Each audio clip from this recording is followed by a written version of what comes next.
statistics. Each was a life of promise, a future cut short, an entire world unto themselves. Staff Sergeant Amit Cohen was just 19 years old, and from Holon, he fell in battle in southern Gaza. And Sergeant Major in the reserves, Vladimir Loza, was 36 years old, and from Ashkelon, he too fell in battle in southern Gaza.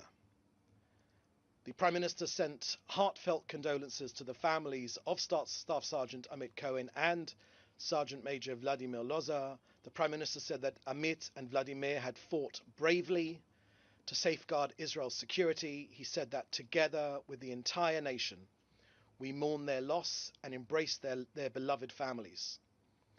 We also pray for the full recovery of those wounded in these difficult incidents on the battlefield.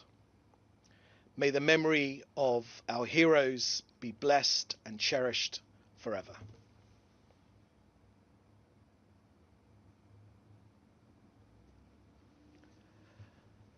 Next to the humanitarian situation in Gaza, let me start with the facts and not the fiction.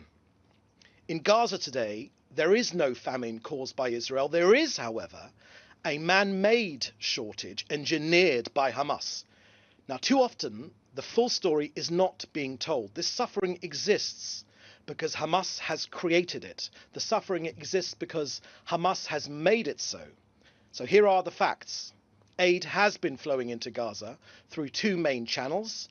Firstly, through weekly food packages distributed by the Gaza Humanitarian Foundation, GHF, and secondly, through UN-coordinated shipments of raw materials for bakeries and communal kitchens. Israel facilitates this aid to ensure the aid reaches civilians directly without being intercepted by the terrorist organization.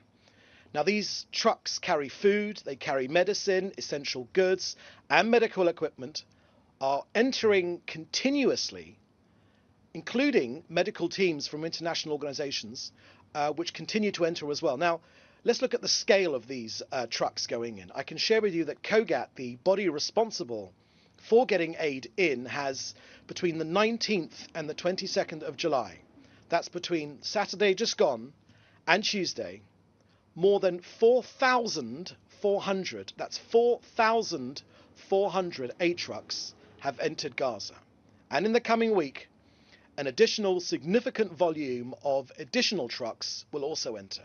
Now, on board these trucks have been food, of course, but also flour, baby food, 2,500 tons of it, and high-calorie nutrition for children.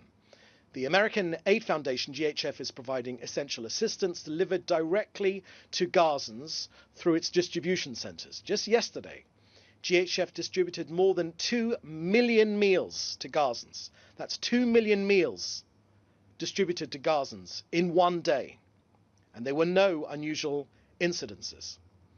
Now, since it began operations at the end of May, 1.4 million aid packages have been distributed by GHF, and that means that 87 million meals have been distributed by GHF in total. Now, we have asked the United Nations to stop opposing this activity and for the good of Gazans to work together so that it can continue safely.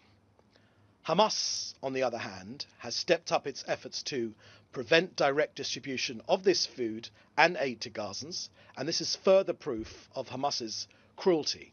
It systematically endangers Gaza's residents, loots aid trucks, and tries to disrupt the functioning of food distribution centers, deliberately placing Gazans at risk of hunger.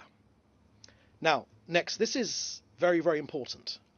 As things stand right now, and I confirm this in the last hour, there are more than 700 aid trucks, 700 aid trucks for the United Nations to pick up inside of Gaza. That means they've gone through security and they are waiting on the Gazan side of the border. Now, this is a bottleneck which has been caused by the United Nations, and it's the main obstacle to maintaining a consistent flow of humanitarian aid into Gaza. Now, just today, Israel's foreign ministry has said that the United Nations' obsession against Israel is unfortunately more important to them than helping the people of Gaza. Next, in terms of IDF action against Hamas, I can share with you in the last 24 hours, our Air Force has struck more than 120 terror targets across Gaza, as well as terrorists and infrastructure destroyed by our ground forces. Since the start of this Operation Gideon's Chariots, the IDF have eliminated about 1,000